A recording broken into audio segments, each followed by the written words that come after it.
Ciertamente, hermanos, no estaríamos hablando o considerando este tema si no creyéramos que, o si no entendiéramos lo que es una iglesia para el plan de Dios en esta tierra. Si bien el reino de Dios es mucho más grande que una iglesia, también entendemos que la iglesia es la representación visible, de alguna manera, del reino de Dios, de los intereses de Dios. Por eso, hermanos, si nos esforzamos por mantener en orden, por ejemplo, nuestras familias, ¿cuánto deberíamos nosotros procurar el mayor orden y disposición en la iglesia de Cristo? Así que estamos viendo un tema doloroso, negativo, en esta serie de sermones que llevamos los domingos. Pero las iglesias somos entidades todavía imperfectas y no nos da alegría eso. No es una carta de presentación, ni queremos, para usar una palabra moderna, normalizar nuestras imperfecciones. Queremos detectarlas, queremos mirarlas, no queremos mirar hacia otro lado, como si no estuviera pasando nada. Queremos mirarlos y esperar que el Señor con su palabra nos ayude, porque nosotros podemos enfrentar cualquier problema en la iglesia de la forma más lógica y coherente posible, aunque no sea bíblica. Y podemos tomar ciertas medidas cuando vemos un problema en la iglesia. Pero aquí el asunto, hermano, no es tapar el hueco como sería lo más lógico o como mejor nos parezca, sino como la palabra de Dios lo dice, y aprendamos esto a hacerlo en todo. Detectemos el problema bajo la óptica bíblica y solucionemos el problema con los parámetros bíblicos. O si no, cualquier problema que usted detecte fuera de la óptica bíblica, muy probablemente le falte rigor a ese examen. Y cuando vayamos a mirar la solución, si no viene de la palabra de Dios, entonces nos va a faltar también esa precisión. Hoy vamos a considerar, hermanos, los peligros de la división en una iglesia, los peligros de estar divididos en una iglesia. Hemos afirmado en algunas ocasiones, y quizás sea algo injusto plantearlo así, pero cuando deseamos ejemplificar cómo la vida de una iglesia puede ser imperfecta, donde se presentaron todos los problemas, acudimos al ejemplo de la iglesia de Corinto. Le digo que es un poco injusto que los hermanos de Corinto, donde quiera que estén, siempre incómodos, ¿verdad? De que en cada púlpito cuando diga, un problema en la iglesia, recordemos la iglesia de Corinto. Parece un poco injusto, pero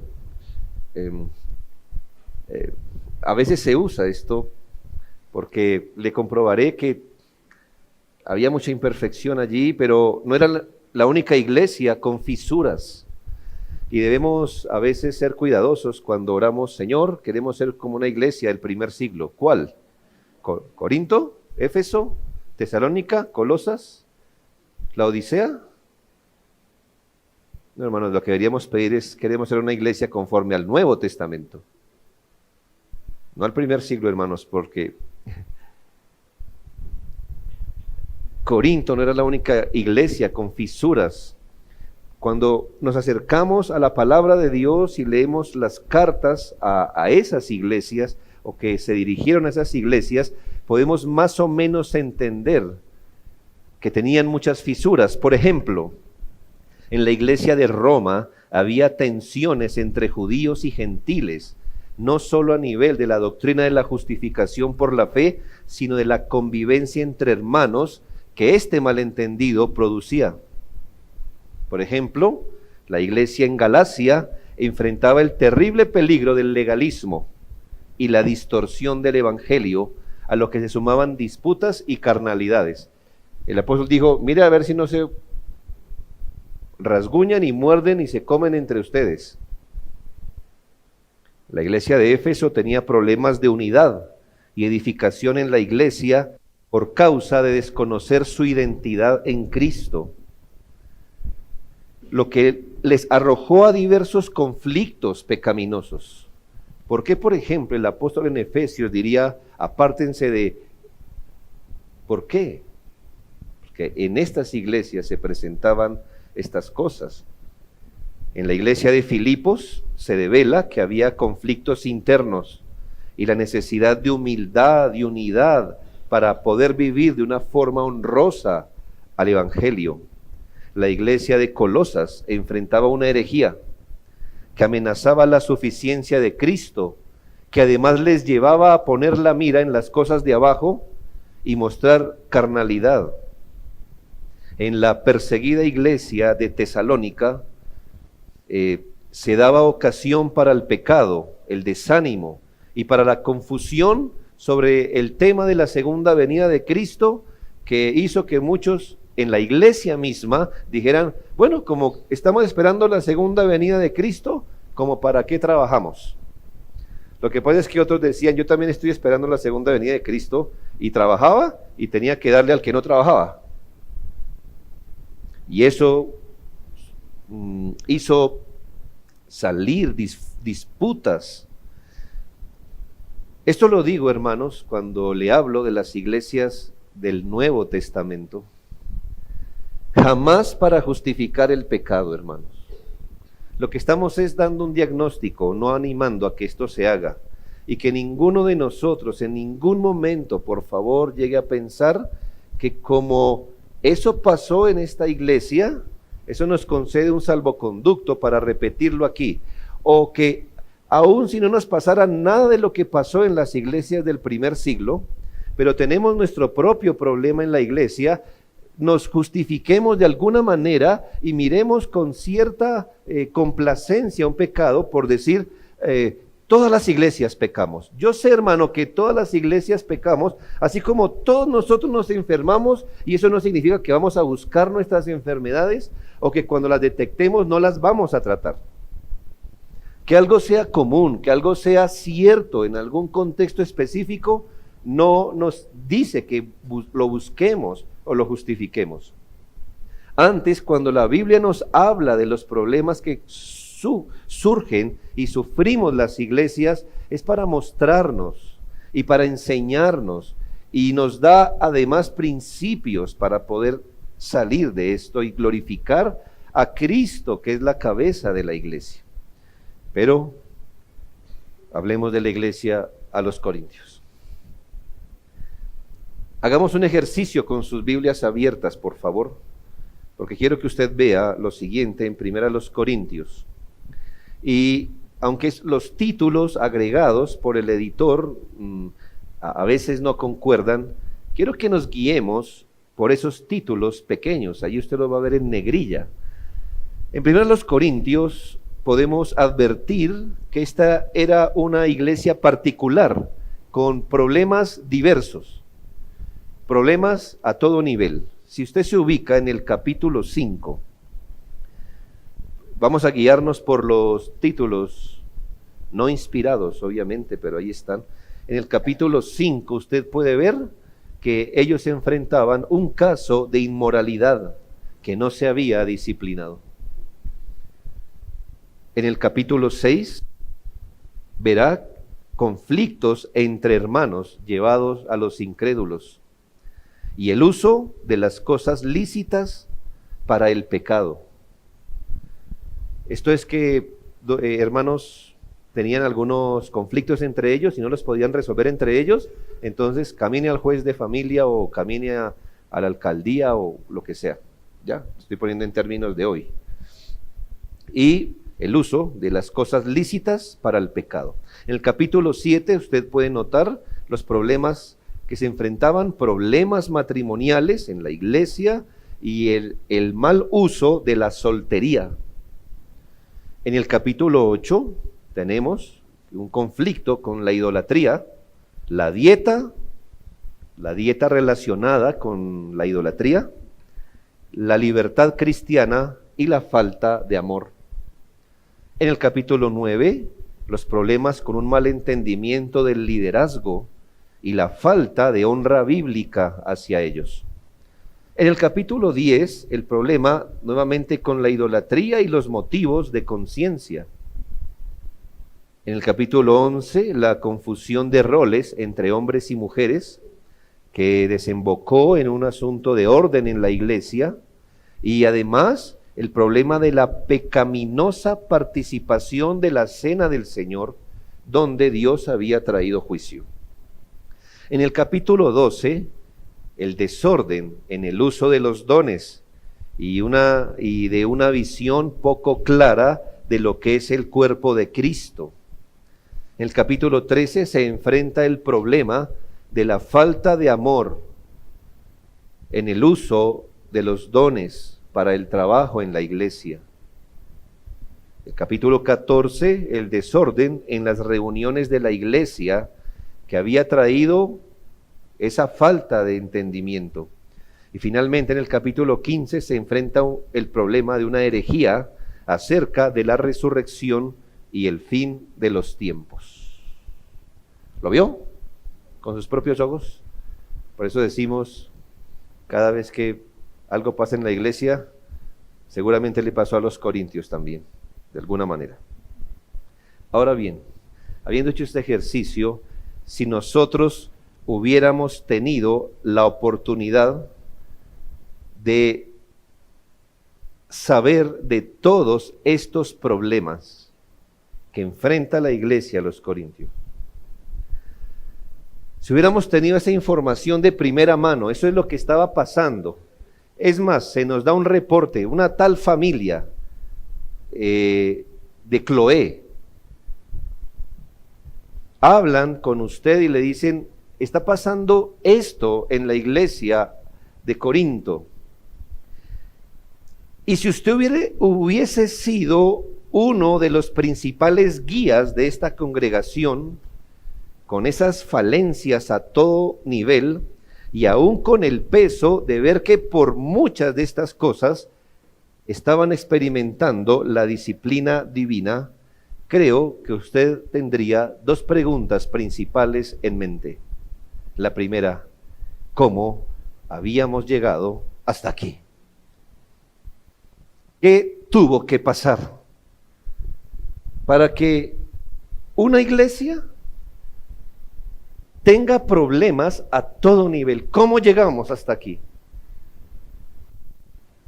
Es decir, ¿qué había tenido que pasar para que las cosas llegaran hasta ese punto? Y creo que el segundo asunto que usted se hubiera preguntado es, ¿y cómo desenrollo esta maraña? ¿Por dónde empiezo? Solo meditemos un poco allí en su mente. Bueno, ¿con qué empezamos? ¿Con la inmoralidad? ¿Con las familias y matrimonios? ¿O con lo que es la idolatría, me parece, que es la primera tabla de la ley? ¿O con el uso de las cosas lícitas? Porque si esto no está claro, o no, con la herejía de la resurrección. ¿Con qué hubiera usted empezado? Pues seguramente Pablo oró y meditó, y el Señor le dio entendimiento de dirigir las cosas a la raíz del problema. Basta con mirar el primer capítulo para darnos cuenta del origen de esas y muchas otras debilidades. ¿Cómo sabemos? Porque luego que les saludó, su saludo va del capítulo 1, versículo 1 al 9, ¿qué les dice? Tan pronto los deja de saludar, ¿qué les dice? Os ruego, pues, hermanos, versículo 10, por el nombre de nuestro Señor Jesucristo, que habléis todos una misma cosa, y que no haya entre vosotros divisiones, sino que estéis perfectamente unidos en una misma mente y en un mismo parecer. Parte del problema que se presentaba en Corinto, y creo que podemos decir el asunto central del problema, lo que en primera medida el apóstol ataca, está claramente señalado allí. Siga leyendo los versículos 11 y 12. Porque he sido informado acerca de vosotros, hermanos míos, por los de Cloé, una familia, que hay entre vosotros contiendas. Quiero decir que cada uno de vosotros dice, yo soy de Pablo, yo soy de Apolos, yo soy de Cefas y yo de Cristo. El asunto central, digamos la raíz, y usted sabe que las raíces tienen muchas paticas allí anexas, pero el asunto fundamental, el asunto central está planteado aquí, contiendas y partidismos que había generado una división en la iglesia. Pueden ser dos problemas aparte, contiendas y partidismos, pero se alimentaron ambos pecados el uno del otro. No había unidad en la misma mente ni en un mismo parecer. Por el contrario, había divisiones de criterio. Eso ya era un problema enorme. Y a este mal se le sumó el que para darse la razón, cada grupito o cada persona apeló a la autoridad de su líder preferido, lo cual formó partidos en la iglesia. Como le digo, un asunto alimentó lo otro, tanto que hasta gente que no era de la iglesia fue la que enteró a Pablo de esta conducta pecaminosa. Aquí debemos aclarar, hermanos, que esta división no la generó ni Pablo, ni Apolos, ni Cefas. Este pecado y conflicto de partidismos lo generó la iglesia y no sus líderes. ¿Y a qué arrojó esta división de mente y parecer? A formar partidos. Muy mal, hermanos, en una iglesia formar partidos. Entonces unos decían, no, a mí me gusta más como predica Pablo. Y esta vez iba a predicar a Apolo, no, al sí no me gusta escucharlo. Pero había otros que decían, Apolos es mejor predicador, hay que escucharlo a él. Pablo a mí casi no me gusta. Y cuando visitaba Pedro o Cefas, a mí me gusta más bien él y no estos dos. Y se formaron partidos, se empezaron a menospreciar unos a otros en la iglesia, a evitarse, y así la iglesia jamás pudo avanzar hacia la voluntad de Dios, y en todo lo que hacían erraban, menospreciaban a Dios, a la iglesia, y se exponían a terribles males espirituales. Se sembró división, se cosechó desorden y deshonra a Dios, ya que no se podían poner de acuerdo para nada, porque no eran de una misma mente, cada uno tiraba la cuerda para un lado distinto. Por ejemplo, el caso de inmoralidad que tocaba tratar se postergaba. ¿Por qué? Porque no se podían poner de acuerdo para ejecutar la disciplina. Y mientras tanto, ¿qué? Pues ese hombre y esa mujer seguían pecando y no se trataba el caso. ¿Por qué? Porque no se podían poner de acuerdo. Como no podían ponerse de acuerdo en qué términos arreglar las cosas, entonces era mejor llevar los conflictos a un incrédulo para que fuera árbitro entre las dos partes. Cada uno usaba su libertad cristiana en contra del otro sin contemplar, sin ser sensible si le dañaba o no. Unos apoyaban a unos líderes, otros los desatendían. Hombres y mujeres rivalizaban y hasta en los cultos rivalizaban. ¿Quién hablaba primero y quién después? ¿Y quién más fuertecito? Cada uno quería sobresalir con sus dones, tanto que en un culto Todos profetizaban al mismo tiempo, porque cada uno quería sobresalir y hablar, y el otro decía, bueno, pues ahora yo no voy a hablar en español, voy a hablar en otras lenguas desconocidas, para que más me pongan atención, y cosas así se presentaban, y hasta en la cena del Señor, unos iban muy rápido corriendo y comían y se atragantaban, y acababan con todo, y hasta se emborrachaban. Se participaba de la cena en una contraexpresión de comunión, ¿por qué? ¿Por qué? Porque la cena es comunión. ¿Y qué era eso? En contra, ¿verdad?, de la comunión, y hasta su esperanza escatológica era distinta. ¿Nota lo que hace la división en la iglesia, hermanos? Y hablamos no de gente que se separó de la iglesia, sino que estaba dentro de la iglesia, personas que permanecían dentro de la iglesia. Pero para ser más claros, déjeme esbozarle 4 peligros de la división así. Lo voy a recoger en 4 asuntos. Primero, las divisiones en la iglesia dañan la comunión que tenemos en Cristo.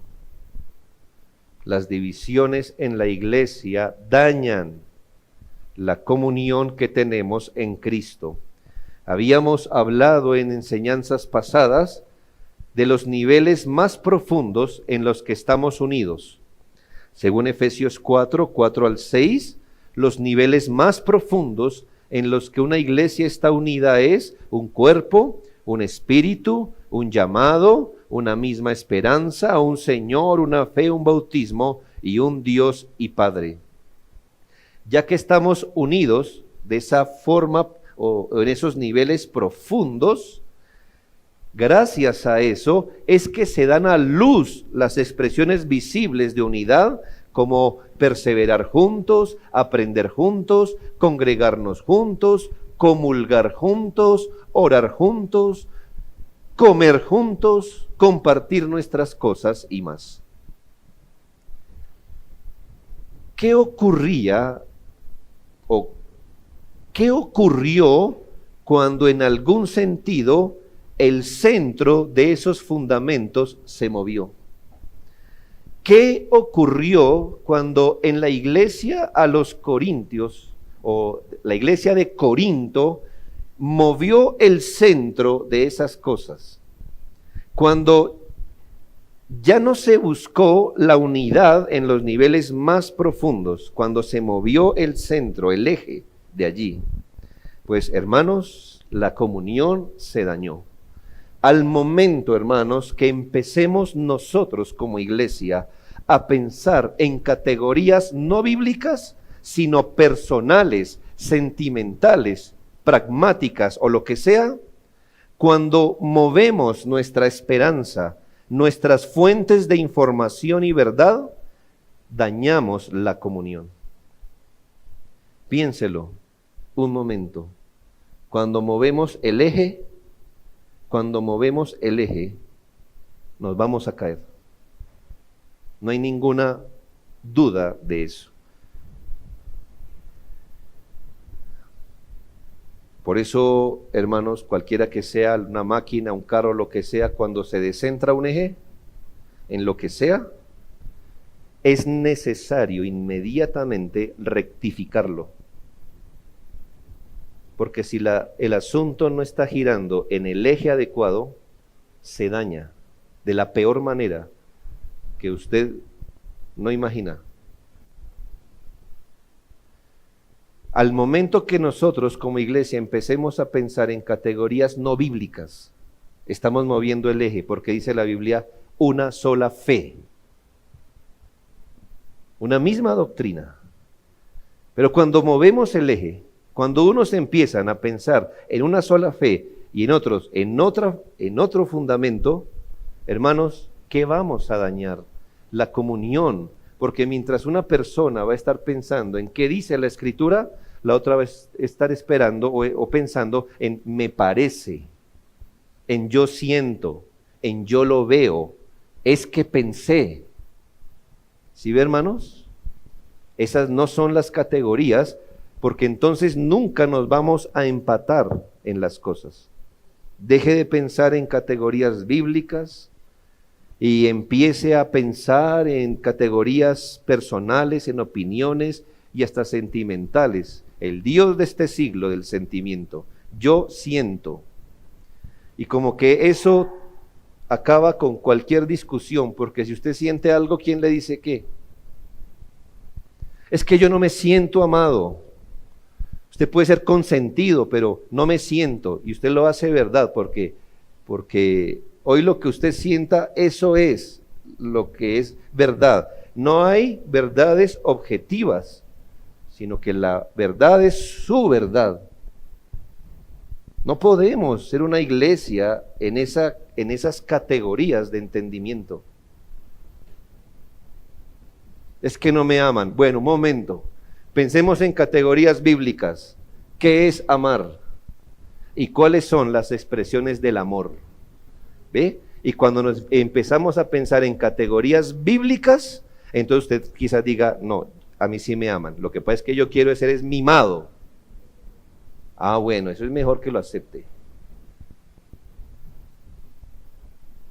¿Me hago entender, hermano? Porque algunos dicen, es que a mí nadie me ama en la iglesia. ¿Por qué? No, es que nadie me llama. Bueno, y eso, vamos a la Biblia. Es que a mí no me celebran los cumpleaños. Bueno, vamos a la Biblia, hermano. A mí no me definan las cosas con su diccionario mental. ¿Ya, hermano?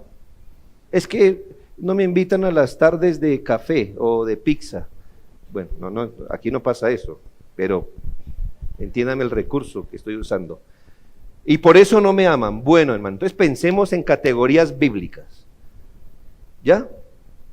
Eso no es ser cruel, hermano, eso es ser bíblico. Porque si usted me pone el yo pienso, el yo no me siento, y yo sí me siento, yo pienso, hermano, ¿cuándo nos ponemos de acuerdo?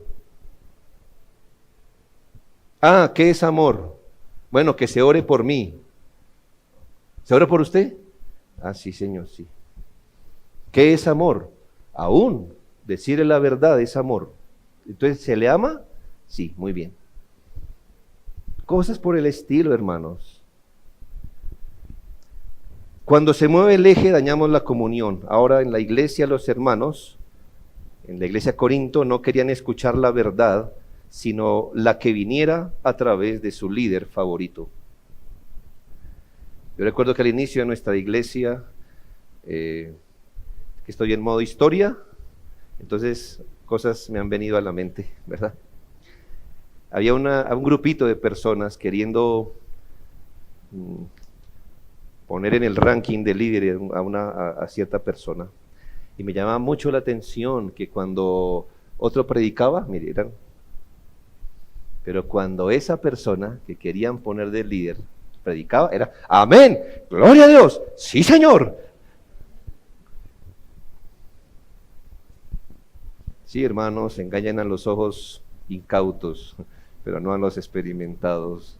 Yo decía, eso huele mal, porque no querían escuchar la verdad, sino la verdad que viniera de su líder favorito.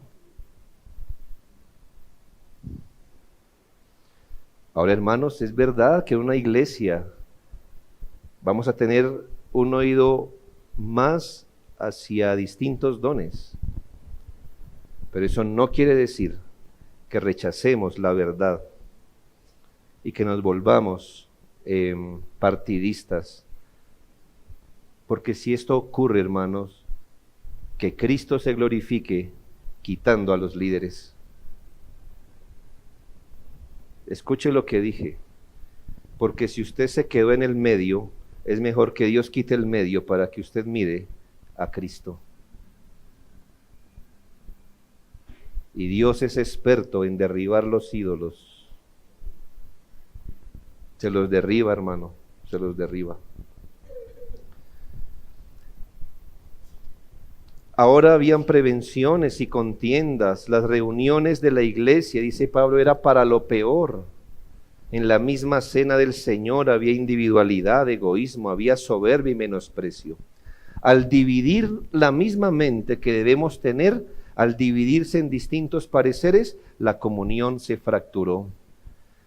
sembrar, trabajar, obrar de alguna manera para que no estemos perfectamente unidos en una misma mente y parecer, o omitir las responsabilidades de la unidad, permitiendo que la división crezca, es minar la comunión. Por eso, cada persona que daña la comunión de la iglesia debe ser censurada. Escuche, por eso, cada persona que daña la comunión de la iglesia debe ser censurada. Hermanos, un niño puede rayar la pared, una visita puede romper un plato, un gamberro puede rompernos un vidrio, y todo eso es muy malo. Pero si usted encuentra a alguien taladrando los cimientos de su casa, ese es el más peligroso. El que daña la unidad está taladrando la raíz. Sí, hermanos, hay pelatonas en las iglesias, es una manera de decir pecados, ¿verdad? Pero son como rayar la pared o romper un vidrio, pues no es cómodo, hermano, eso es costoso. Pero el más peligroso es el que toma el taladro de la división y se lo pone en la raíz de la comunión.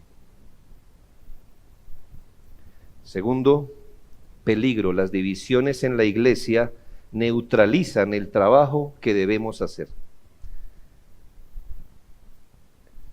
Note, hermano, que Satanás es astuto en esto. Porque a veces en la práctica, en el resultado, da igual una iglesia neutralizada que ninguna iglesia. ¿Sí le da sentido la frase que le dije ahora mismo? A veces en la práctica es lo mismo una iglesia neutralizada que ninguna iglesia. ¿Por qué en la práctica es lo mismo? Porque ninguna iglesia no hace nada y la neutralizada tampoco, porque está neutralizada. A la luz del somero repaso que dimos a la carta a los Corintios, puede notar que las principales tareas que Dios le encomendó a cualquier iglesia no se podían realizar, o no de una manera medianamente aceptable, y esto por causa de las divisiones. Hermanos, la división neutraliza, inutiliza, anula a una iglesia y le impide cumplir sus tareas. Repasemos los 3 puntos de por qué el Señor funda iglesias. Si una iglesia es fundada por Dios para la adoración a su nombre, ¿qué hacía la división en la iglesia de los Corintios? 1 Corintios 11:17. Pero al anunciaros esto que sigue, no os alabo, porque no os congregáis para lo mejor, sino para lo peor. Uno de los propósitos de la iglesia en este mundo es adorar a Dios. ¿Y qué hacía la división? Mire, que la división no les prohibía congregarse. Pero, ¿cómo dice el apóstol? Se congregan para lo peor. En cuanto a la adoración, ¿qué hacía la división? Neutralizados. Neutralizados. Sí, reúnanse. Me imagino que Satanás diría, reúnanse, pero neutralizados, porque una iglesia dividida en su mente no puede adorar al Señor, no puede. Si una iglesia es establecida por Dios para la edificación mutua, ¿qué hacían las divisiones? 1 Corintios 6, 7, 8. Estoy tomando algo aleatorio, hermanos. Si las iglesias estamos establecidas para edificarnos mutuamente, ¿qué hacían las divisiones? Así que, por cierto, es ya una falta en vosotros que tengáis pleitos entre vosotros mismos. ¿Por qué no sufrís más bien el agravio? ¿Por qué no sufrís más bien el ser defraudados? Pero vosotros cometéis el agravio y defraudáis, y esto a los hermanos, precisamente a los que deben edificar, se la pasan defraudándose unos a otros. Así que si la iglesia está establecida en esta tierra para adorar a Dios, la división que hacía, neutralizarla. Si una iglesia está establecida para la edificación mutua, ¿qué hace la división? Neutralizarla. ¿Y de dónde, hermanos, viene la exhortación de 1 Corintios 10:32? ¿De dónde? No seáis tropiezo ni a judíos, ni a gentiles, ni a la iglesia de Dios. ¿Recuerda el tercer propósito? Porque el Señor establece iglesias locales, dar testimonio al mundo. ¿Y qué exhortación se ganaron? Hermanos, no sean tropiezo ni a los judíos, los tienen que evangelizar, ¿no? ¿Y ahora qué están siendo? Tropiezo. Ni a los gentiles tampoco, hermanos. Los tienen que evangelizar, ¿y qué están siendo? Tropiezo. Si una iglesia está establecida para el testimonio, era una contradicción que una iglesia fuera tropiezo, justamente para los que quería evangelizar. Hermanos, las divisiones neutralizan la iglesia, hace que no podamos coordinar las tareas, que cada uno las haga como quiera, que en lugar de hacerlo ordenado, resultemos haciendo lo contrario y una iglesia venga a ser irrelevante, nada importante, paralizada, anulada en este mundo, sin servir para nada, sino para incrementar el pecado de quienes la componen. Desde los grandes conflictos, por ejemplo, que se pueden presentar a una iglesia acerca del día del Señor, hasta las pequeñas controversias de por qué a esa hora y más, si no somos de una mente y parecer, todo trabajo será neutralizado. Es terrible pensar esto de un hermano. Jamás se aunó al trabajo en la iglesia. He ido de la iglesia, nada faltó tampoco.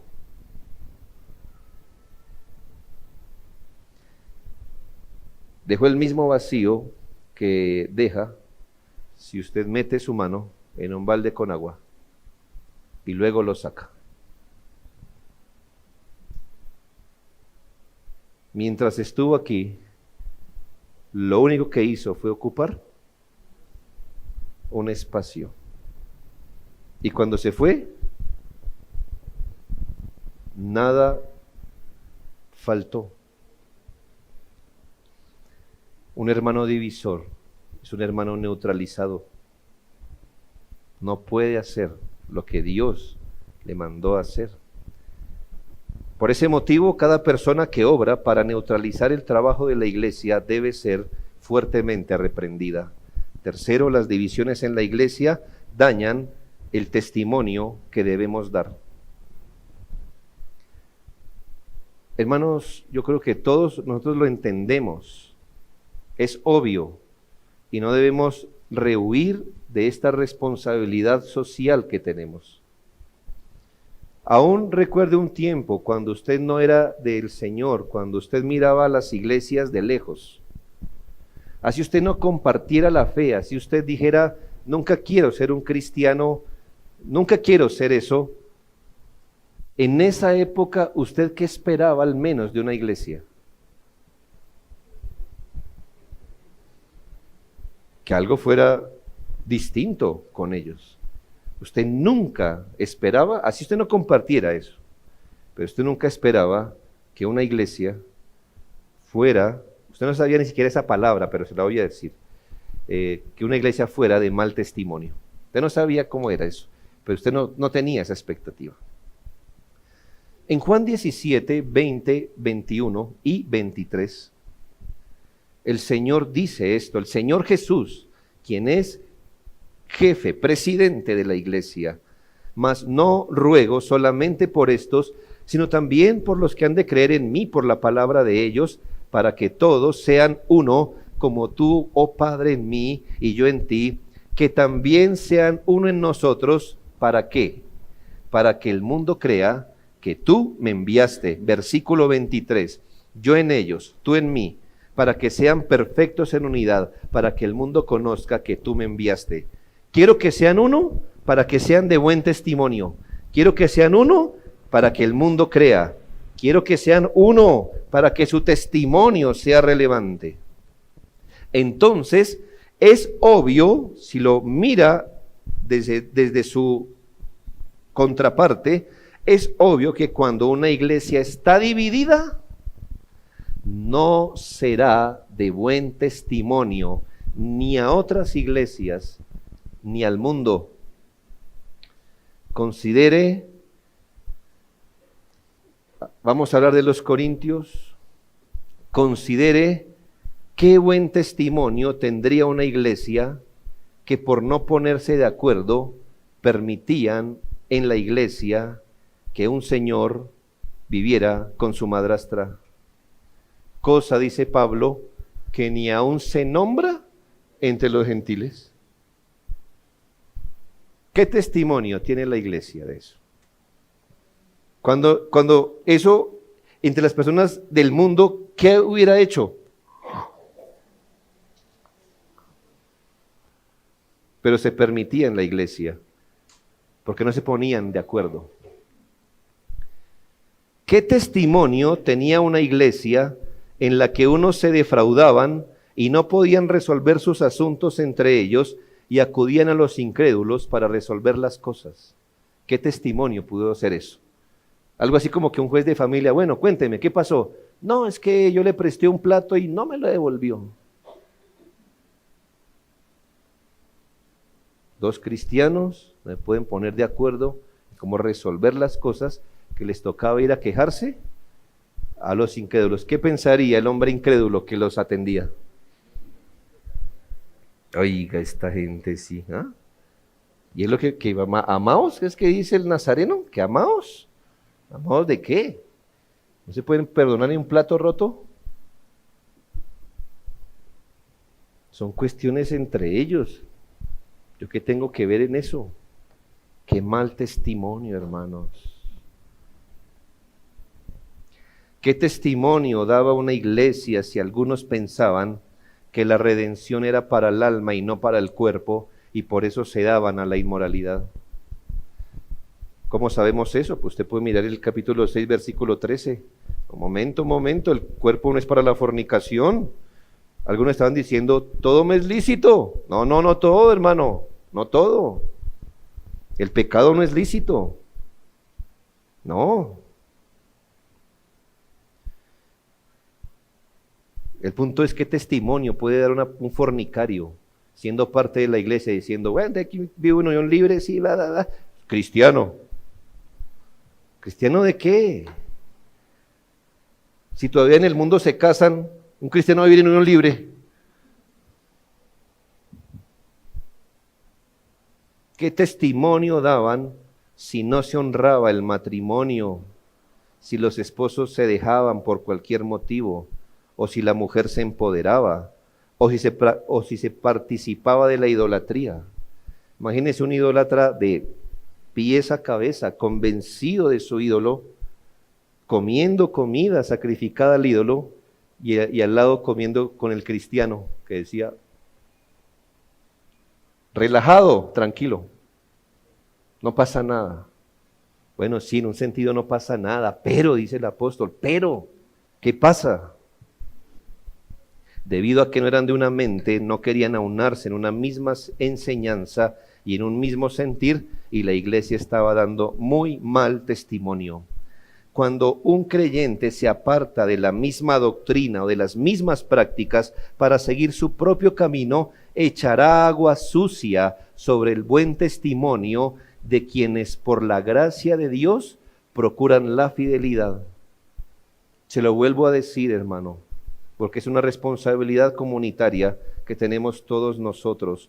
Cuando un creyente se aparta de la doctrina o de las prácticas bíblicas para seguir su propio camino, echará agua sucia sobre el buen testimonio de quienes por la gracia de Dios procuran la fidelidad. Mire, si usted como una niña cristiana busca un hombre del mundo, ¿sabe qué va a pensar el hombre del mundo? Todas las cristianas son así, y usted le habrá echado agua sucia a niñas que sí quieren seguir a Cristo y guardar su pureza hasta el matrimonio. Pero ¿qué va a pensar el incrédulo? Eso es solo decirle las dos palabritas a la niña cristiana y vea cómo cae. Es decirle amor. Amor. Y mire, así caen los hombres.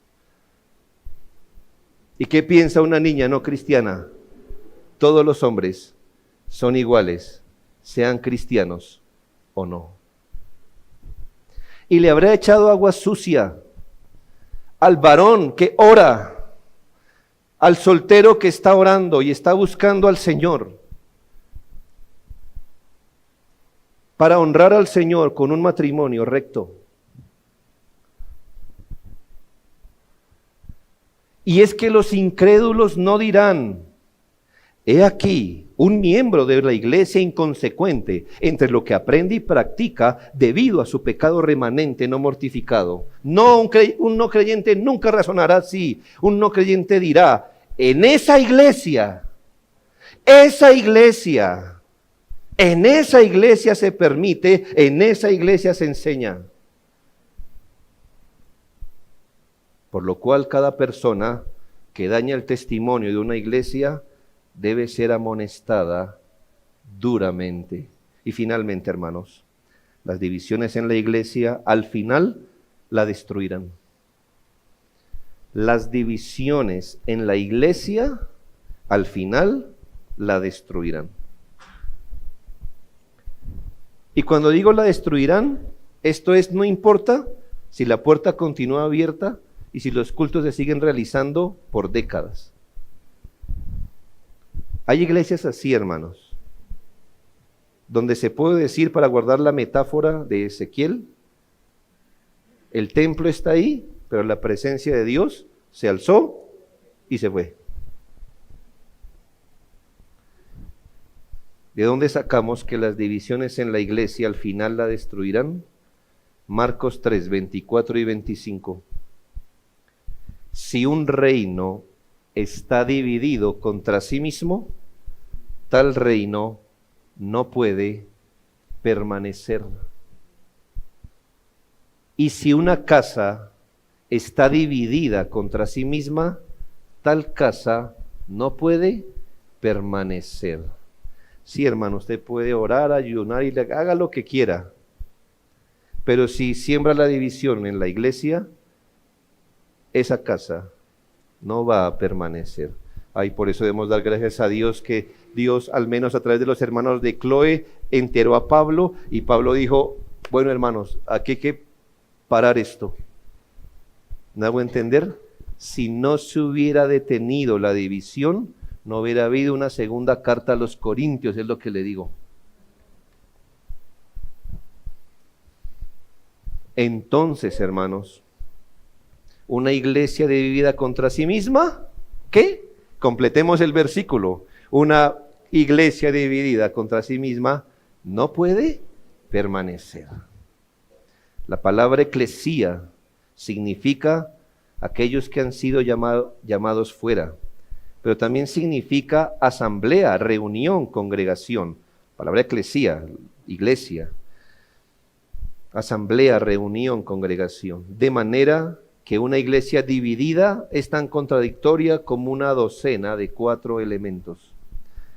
Considerando, dice un autor, la relación recíproca con la que los cristianos están unidos como miembros de Cristo, las disensiones entre ellos son tan inconsecuentes con su carácter como el conflicto entre los miembros del cuerpo humano. Esto a veces pasa, hermanos, el conflicto de todos los miembros con uno solo, en el cuerpo humano, pero he visto, me corrige si eso no es así, pero he visto que eso solo pasa cuando se hace un injerto,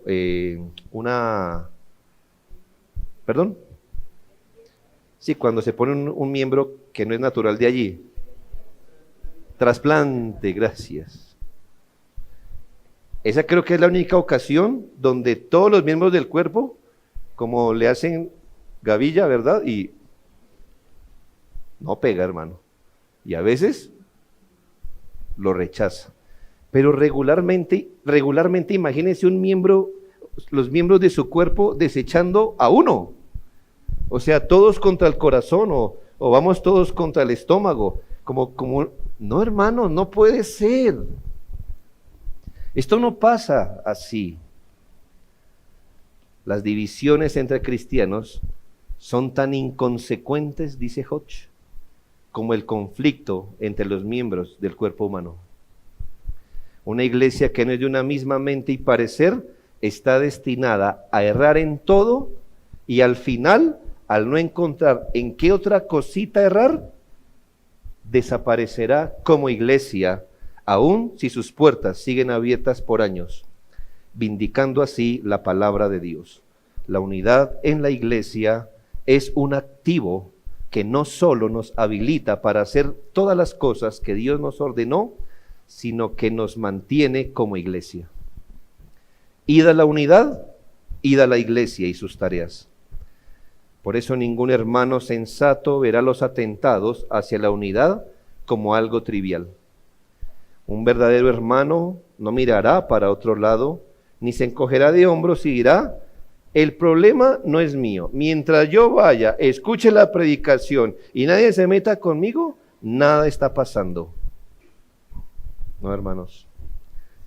Por eso cada persona que trabaja para destruir una iglesia debe ser reprobada, pues está trabajando para que al final la iglesia sea destruida.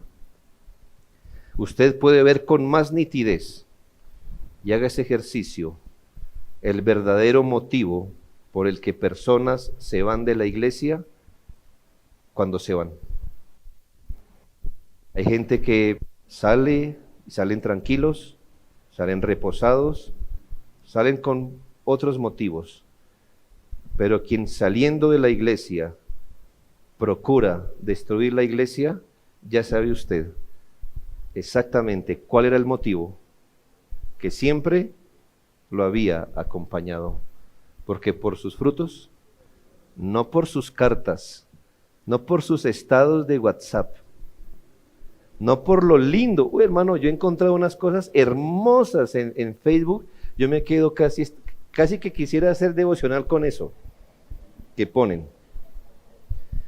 Si no supiera quién lo está escribiendo.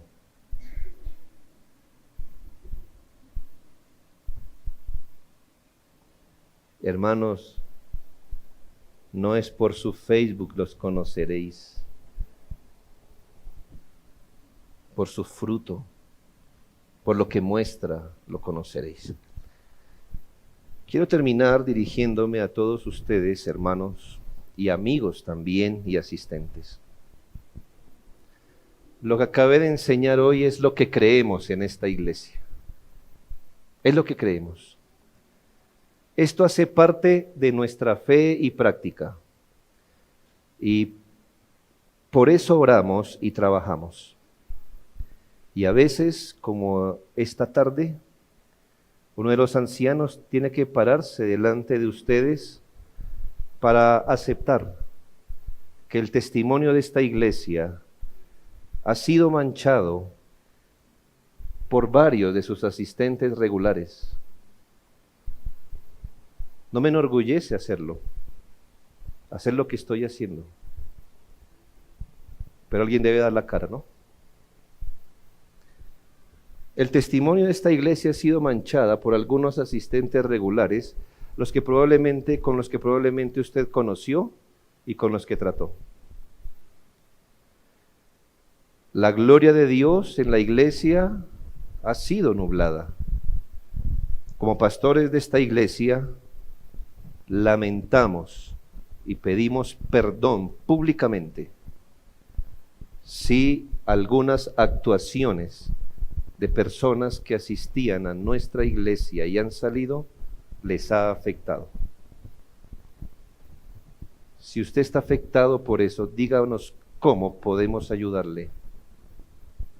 Pero pedimos perdón si las actuaciones de personas que ya no pertenecen aquí les ha traído mal a su conciencia. Jamás en esta iglesia se ha cobijado ese pecado. Nuestra iglesia no se fundó sobre la base de querer proporcionar mala voluntad o mala conciencia, ni es nuestro propósito vivir en contra de lo que debemos ser y hacer. Si esto ha ocurrido, no es porque la iglesia es así. Esto ha ocurrido a pesar de lo que debemos ser. Esto ha ocurrido a pesar de que somos la representación visible de la plenitud de Dios, el cuerpo de Cristo y el instrumento de avance del reino de Dios. Hemos aprendido que estas no son las expectativas de Dios para una iglesia, para ninguna iglesia, por lo que siempre acudimos a la gracia perdonadora, restauradora y consoladora de Dios en esta tarde, para que nos siga reformando y sanando y corrigiendo en todo lo deficiente. Como le dije, detectado el problema bajo la óptica bíblica, queremos reformarnos bajo la óptica bíblica. Ahora, querido hermano y amigo, sabiendo cuál es la voluntad de Dios, aun si usted no es miembro, aúnese con nosotros a la voluntad de Dios para la iglesia, y podamos así hacer la voluntad de Dios y ser luz en este mundo para la gloria de Dios en su iglesia. Amén. Oremos.